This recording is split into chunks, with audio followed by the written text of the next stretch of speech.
what we really want to talk about today, which was that David Belle, Tim Shieff video from what was it? That interview was like 6 or 7 years ago. Hmm. Tim is a guy that ran for Team Storm Parkour.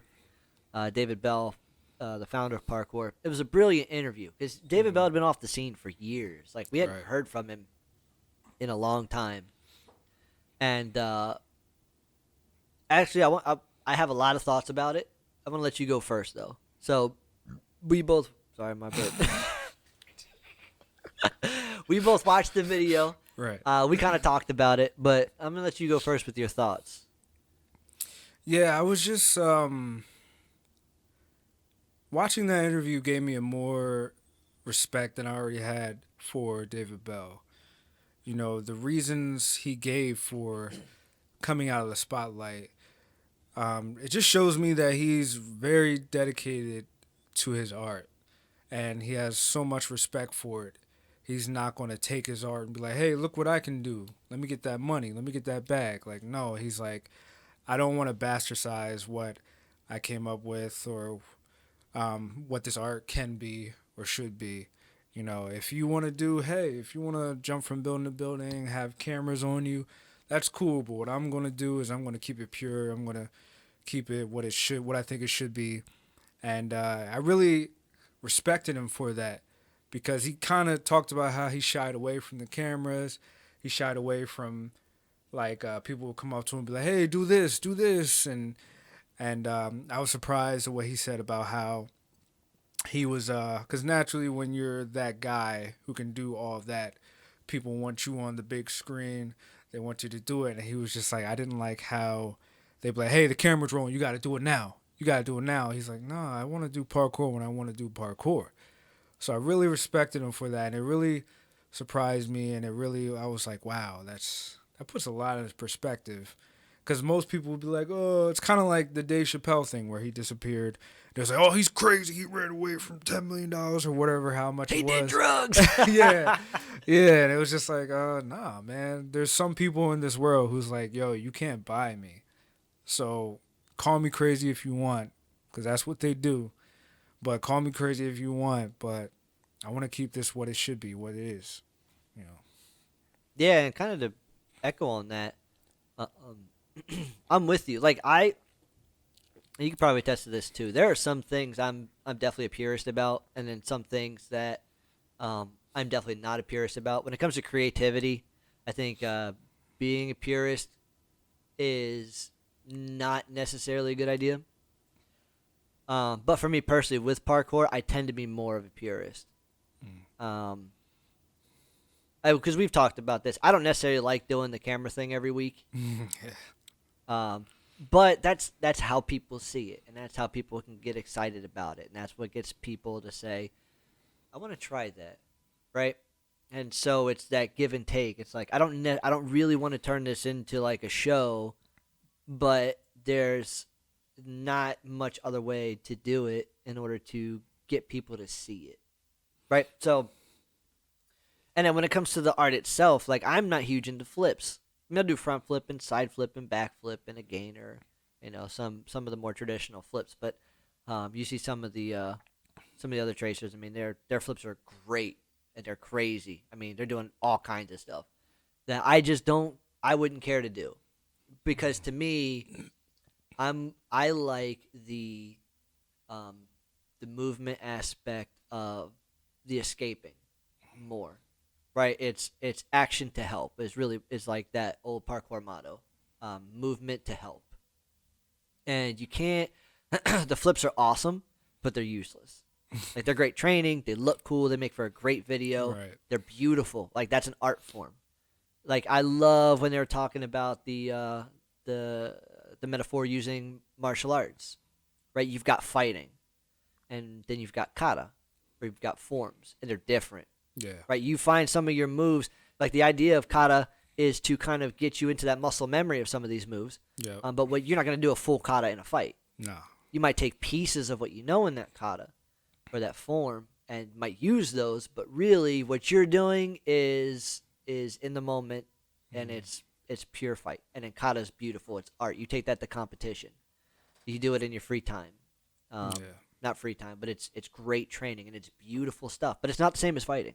No, And it shouldn't be. right, right, and they're two different things, and they're from the same branch. Like there's martial arts, and then that starts to branch out. Yeah. And we've had this conversation for years about the similarities with parkour and martial arts, and Yes. and it's the same thing. Parkour is not flipping, but it doesn't mean that the free running stuff or the free running stuff isn't a part of the freedom movement there. Right. Like, I think it's all part of the same branch. And I like how David Belle kind of alluded to that. He was like, they're different. I don't do this, but that doesn't mean everybody else shouldn't. Mm-hmm. You know, be creative, do your thing. Parkour is movement. It's beautiful. It's art. Make it something. And then that's what he said. He said, I step back. It's not mine anymore. It's your guys. You guys are gonna take it in whatever direction you want. Right. And that was awesome for me. Yeah. That's just typically how I am. Mm-hmm. Like, I've got opinions about a lot of things, but at the end of the day, everybody's got to choose what they think and their own path and the way they're going to see life and then the way they're going to go out and conquer life. Just like parkour.